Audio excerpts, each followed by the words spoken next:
کہ اللہ تبارک تعالیٰ جب فرشتوں کو پیدا فرماتا ہے تو پیدا ہونے کے بعد ان کے منہ سے سب سے پہلے یہی الفاظ نکلتے ہیں، لا حول ولا قوت الا باللہ، یعنی نہیں ہے کوئی ذات طاقتور سوائے اللہ کے، اور یہی الفاظ پیدا ہونے کے بعد حضرت جبرائیل علیہ السلام کے بھی تھے۔ ناظرین، جبرائیل کے معنی ہے عبداللہ، یعنی اللہ تعالیٰ کا بندہ، جبکہ فرشتوں کے درمیان آپ خادم رب، یعنی اپنے رب کے خادم کے لقب سے مشہور ہیں۔ حضرت جبرائیل علیہ السلام کے القابات امین الوحی، خازن القدس، الروح الامین، روح القدس، الناموس الاکبر اور طاؤس الملائکہ وغیرہ ہیں۔ ناظرین، جیسا کہ اللہ اور انسان کے درمیان رابطے کا ذریعہ انبیاء کرام علیہ السلام تھے، لیکن اللہ اور انبیاء علیہ السلام کے درمیان رابطے کا ذریعہ سردار ملائکہ جبرائیل علیہ السلام تھے، جو بذریعہ وحی اللہ تعالیٰ کے احکامات و پیغامات کو انبیاء کرام تک پہنچاتے تھے۔ نبوت کا سلسلہ ختم ہونے کے باعث وحی کا سلسلہ بھی ختم ہو چکا ہے۔ ناظرین، جبرائیل اللہ تعالیٰ کے نہایت بزرگ و برتر فرشتے ہیں، جن کا مقام و مرتبہ دیگر تمام ملائکہ سے افضل ہے۔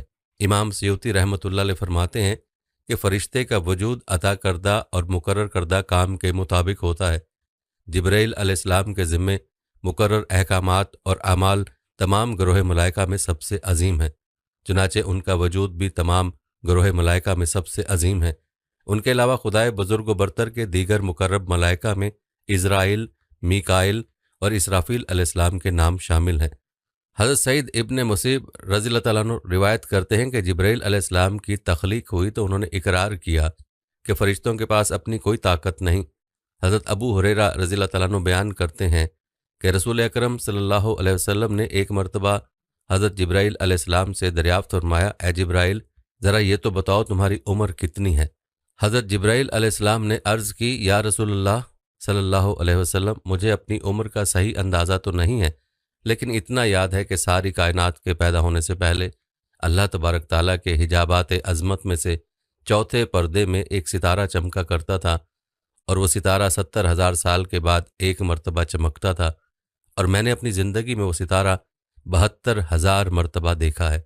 حضور صلی اللہ علیہ وسلم فرمانے لگے، اے جبرائیل، مجھے اپنے رب ذوالجلال کی عزت کی قسم، وہ چمکنے والا ستارہ میں محمد ہی ہوں۔ ناظرین، حضرت جبرائیل علیہ السلام کا ایک واقعہ امام طبرانی نے سند کے ساتھ روایت کیا ہے کہ ایک روز رسول اللہ صلی اللہ علیہ وسلم تشریف فرما تھے اور ان کے ساتھ جبرائیل علیہ السلام سرگوشی فرما رہے تھے۔ اچانک آسمان کا ایک کنارہ پھٹا، جبرائیل علیہ السلام اس طرف متوجہ ہوئے اور اپنے آپ کو پست کرنے لگے اور اکٹھے ہونے لگے، یہاں تک کہ وہ زمین کے قریب ہو گئے، اور اچانک وہ فرشتہ مشابہ بن کر رسول اللہ صلی اللہ علیہ وسلم کے سامنے آ گیا اور کہنے لگا، اے محمد صلی اللہ علیہ وسلم، آپ کا رب آپ کو سلام کہتا ہے اور آپ کو اس بات میں اختیار دیتا ہے کہ آپ نبی اور بادشاہ بن جائیں یا نبی اور بندہ بن جائیں۔ رسول اللہ صلی اللہ علیہ وسلم نے فرمایا کہ میری طرف جبرائیل علیہ السلام نے اپنے ہاتھ سے اشارہ کیا کہ آپ تواضع اختیار کریں۔ میں نے پہچان لیا کہ مجھ کو نصیحت کر رہے ہیں، تو میں نے کہا کہ میں عبد اور نبی بننا چاہتا ہوں۔ یہ جواب سن کر وہ فرشتہ آسمان کی طرف چڑھ گیا۔ میں نے کہا، اے جبرائیل، میں نے اس فرشتے کے بارے میں پوچھنے کا ارادہ کیا تھا، مگر میں نے تیری حالت دیکھی تو تجھ سے سوال نہ کیا۔ اب بتا یہ فرشتہ کون تھا؟ جبرائیل نے کہا، یہ اسرافیل تھا۔ جس دن سے اللہ تعالیٰ نے اس کو پیدا فرمایا، یہ اس کے سامنے ہاتھ جوڑ کر کھڑا ہے اور تیزی نہیں اٹھاتا۔ اس کے اور رب کے درمیان 70 نور ہیں، جو بھی کوئی نور اس کے قریب ہوتا ہے پھٹ جاتا ہے۔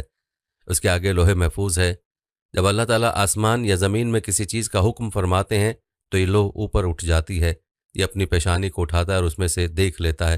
اگر میرے متعلق کام ہوتا ہے تو مجھے حکم فرما دیتا ہے، اگر میکائیل کے متعلق کام ہوتا ہے تو اسے حکم فرما دیتا ہے، اگر ملک الموت کے متعلق کام ہوتا ہے تو اسے حکم فرما دیتا ہے۔ میں نے پوچھا، اے جبرائیل، تو کس چیز پر مامور ہے؟ کہنے لگے، ہواؤں اور لشکروں پر۔ پھر میں نے پوچھا، میکائیل کس چیز پر مامور ہیں؟ کہنے لگے، کھیتوں اور بارش پر۔ پھر میں نے پوچھا، ملک الموت کس چیز پر مامور ہے؟ کہنے لگے، جانوں کو قبض کرنے پر۔ اور میرا گمان تھا کہ وہ اب قیامت کے قائم ہونے پر اترے گا، جو آپ نے اس کی آمد کی وقت میری کیفیت دیکھی تھی۔ اس کی وجہ قیامت کے دن قائم ہونے کا خوف تھا، اور حدیث شریف میں ہے کہ رسول اللہ صلی اللہ علیہ وسلم نے بیان فرمایا کہ میں نے سدرۃ المنتہا کے پاس حضرت جبرائیل علیہ السلام کو دیکھا کہ ان کے 600 بازو تھے، اور یہ بھی ایک روایت میں ہے کہ حضور علیہ الصلوۃ والسلام نے حضرت جبرائیل علیہ السلام سے کہا کہ آپ اپنی اصل صورت مجھے دکھا دیجئے۔ تو انہوں نے جواب دیا کہ آپ اس کی تاب نہ لا سکیں گے۔ تو آپ صلی اللہ علیہ وسلم نے فرمایا کہ مجھے اس کی خواہش بلکہ تمنا ہے۔ تو حضرت جبرائیل علیہ السلام ایک مرتبہ اپنی اصل صورت میں وحی لے کر آپ کے پاس حاضر ہوئے، تو ان کو دیکھتے ہی آپ پر غشی طاری ہو گئی۔ تو حضرت جبرائیل علیہ السلام نے اپنے بدن سے ٹیک لگا کر آپ کو سنبھالے رکھا اور اپنا ایک ہاتھ حضور صلی اللہ علیہ وسلم کے سینے پر اور ایک ہاتھ دونوں شانوں کے درمیان رکھ دیا۔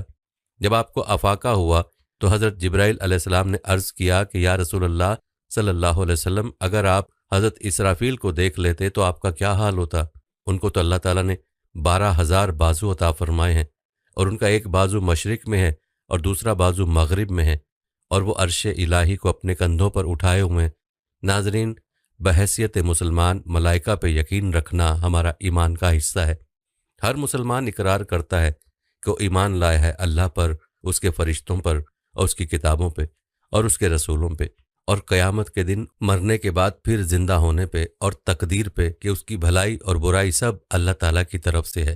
اسلام میں فرشتے آسمانوں پر رہنے والی برگزیدہ اور بابرکت ایسی مخلوق ہے جو خطا سے پاک اور معصوم ہے۔ ان کی پیدائش انسانوں سے پہلے ہوئی ہے۔ اللہ تعالیٰ نے ان کی تخلیق نور سے کی ہے۔ وہ اللہ کی حمد و ثنا بیان کرتے ہیں اور اس کی طرف سے عائد مختلف ذمہ داریوں پہ مامور ہیں۔ اللہ تعالیٰ کا پیغام انسانوں تک پہنچانا انہی کے ذمہ ہے۔ حضور سرور کونین حضرت محمد صلی اللہ علیہ وآلہ وسلم نے ارشاد فرمایا، مجھے ملائکہ میں سے صرف ایک پاک روح جبرائیل کے بارے میں سنانے کی اجازت دی گئی، جو کہ اللہ سبحانہ و تعالیٰ کے عرش تلے ہیں اور خدائے بزرگ و برتر کے تاج حق کو اٹھائے ہوئے ہیں۔ ان کے جبرائیل علیہ السلام کے کان کی لو اور کندھے کے درمیان 700 سال کا فاصلہ ہے۔ ایک روایت میں رسول اللہ صلی اللہ علیہ وسلم نے فرمایا، پرندے کی 700 سال کی اڑان کا فاصلہ ہے۔ حضور علیہ الصلوۃ والسلام نے فرمایا، جبرائیل علیہ السلام عین عرش معلیٰ تلے رہائش پذیر ہیں۔ میں نے جبرائیل علیہ السلام کو دیکھا، اس کے 600 پر تھے اور وہ تمام افق پر محیط تھا، اور اللہ بزرگ و برتر کے عطا کردہ تخت پر بیٹھا تھا۔ اس کے تمام پر پھیلے ہوئے تھے اور ان پروں میں سے زمرد موتی اور مروارید جھڑ رہے تھے۔ حضور علیہ الصلوۃ والسلام نے فرمایا، اس کے پروں کا رنگ سبز ہے اور پاؤں کے تلووں کا رنگ بھی سبز ہے۔ حضرت انس بن مالک رضی اللہ تعالیٰ عنہ روایت کرتے ہیں کہ حضور نبی اکرم صلی اللہ علیہ وسلم نے حضرت جبرائیل علیہ السلام کو بچپن میں اس سال دیکھا جس سال آپ صلی اللہ علیہ وسلم کی والدہ ماجدہ کی وفات ہوئی۔ حضور علیہ الصلوۃ والسلام دیگر بچوں کے ساتھ مشغول تھے کہ یکدم ایک شخص آیا اور آپ علیہ الصلوۃ والسلام کو پکڑ کر